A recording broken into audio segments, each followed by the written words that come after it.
మనిషికి ఉండే అన్ని భయాల కంటే పెద్దదైన మరణ భయాన్ని వేళ్లతో సహా పికిలించి వేసే అద్భుతమైన సత్యమిది. శ్రీకృష్ణ పరమాత్మ అర్జునుడికి ఆత్మ యొక్క అమరత్వాన్ని వివరిస్తున్నాడు.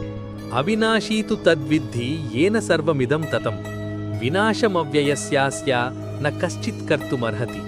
అంటే ఈ సమస్త జగత్తులో వ్యాపించి ఉన్న ఆ ఆత్మతత్వం నాశనం లేనిదని తెలుసుకో.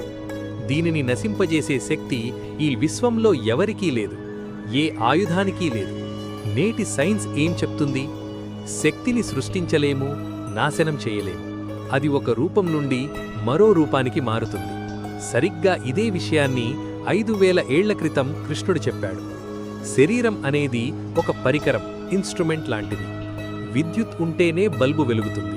బల్బు పగిలిపోవచ్చు కానీ విద్యుత్ నశించదు. అలాగే శరీరం అంతరించినా లోపల ఉన్న చైతన్యం శాశ్వతం. అర్జునా, చనిపోయే శరీరాల కోసం నువ్వు బాధపడుతున్నావు, కాని నువ్వు చంపాలనుకున్న చావని ఆత్మను గురించి తెలుసుకోలేకపోతున్నావు. ఆత్మకు నాశనం వేదు కాబట్టి ధర్మం కోసం నీ బాధ్యతను నువ్వు నెరవేర్చు అని కృష్ణుడు ఉద్బోధించాడు.